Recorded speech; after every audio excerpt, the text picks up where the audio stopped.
अब मोबाइल से रिलेटेड किसी भी चीज़ के लिए आपको शॉप टू शॉप जाने की ज़रूरत नहीं पड़ेगी, क्योंकि टोटल सॉल्यूशन लेकर आ रहा है मोबाइल से रिलेटेड सारी एसेसरीज, जो आपको सिर्फ एक क्लिक पर आपके घर पर डिलीवर की जाएगी, और वो भी अच्छे और सस्ते दामों में। तो आइए जल्दी हमारी वेबसाइट पर विजिट करें।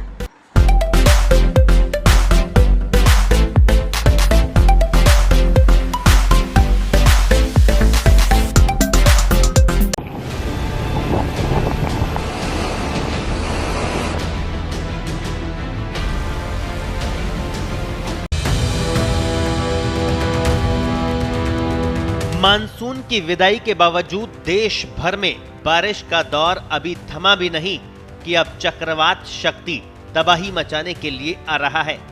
मौसम विभाग के मुताबिक अरब सागर में उठ रही लहरें पूरे उफान पर है और अब इसने चक्रवात का रूप ले लिया है। बताया जा रहा है कि गुजरात में पैर पसारने के बाद ये तूफान तेजी से महाराष्ट्र की तरफ बढ़ रहा है। चक्रवात शक्ति के खतरे को देखते हुए मौसम विभाग ने 7 अक्टूबर तक हाई अलर्ट जारी किया है। मौसम वैज्ञानिकों के मुताबिक चक्रवात की तीव्रता उच्च से मध्यम स्तर की होगी।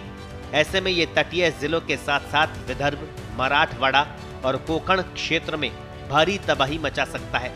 मुंबई, ठाणे, पालघर, रायगढ़, रत्नागिरी और सिंधुदुर्ग जैसे तटीय जिलों में विशेष सावधानी बरतने की सलाह दी गई है। मौसम विभाग ने लोगों से सुरक्षित स्थानों पर जाने और आपदा प्रोटोकॉल का पालन करने की अपील की है। मौसम विशेषज्ञों का कहना है कि चक्रवात शक्ति अगले 24 घंटों में और अधिक प्रचंड रूप ले सकता है और इसे गंभीर साइक्लोनिक तूफान में बदलने की संभावना है। वर्तमान स्थिति के अनुसार ये चक्रवात द्वारका से लगभग 250 किलोमीटर पश्चिम में और पाकिस्तान के कराची से 330 किलोमीटर दक्षिण पश्चिम में स्थित है। इस समय तूफान की गति 8 किलोमीटर प्रति घंटे की दर से बढ़ रही है। मौसम विभाग ने बताया कि चक्रवात की यह दिशा पश्चिम और फिर पश्चिम दक्षिण पश्चिम की ओर है। 5 अक्टूबर तक ये अरब सागर के मध्य हिस्सों तक पहुंच सकता है। मौसम विभाग की ताज़ा एडवाइजरी के मुताबिक उत्तर महाराष्ट्र के तटों पर 45 से 55 किलोमीटर प्रति घंटा की रफ्तार से तेज हवाएं चल सकती है, जो कुछ जगहों पर 65 किलोमीटर प्रति घंटा तक पहुंच सकती है। चक्रवात शक्ति के प्रभाव से महाराष्ट्र के कई हिस्सों में भारी से अति भारी बारिश की संभावना है। खासतौर पर पूर्वी विदर्भ, मराठवाड़ा के कुछ हिस्से और उत्तर कोंकण के इलाकों में तेज बारिश होने की आशंका है।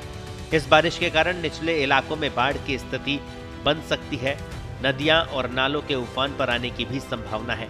वहीं गुजरात के तटीय क्षेत्रों, सौराष्ट्र और कच्छ में भी भारी बारिश की आशंका है। महाराष्ट्र सरकार और प्रशासन ने चक्रवात शक्ति से निपटने के लिए कमर कस ली है।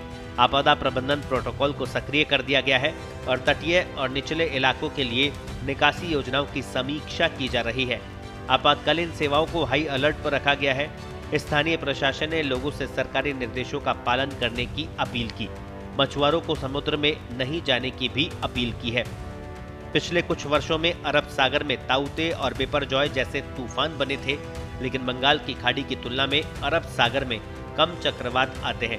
विशेषज्ञों का कहना है कि फिलहाल ये तूफान तटीय इलाकों तक नहीं पहुंच रहा है, लेकिन इसके लगातार प्रचंड रूप लेने की संभावना को देखते हुए सतर्क रहना आवश्यक है।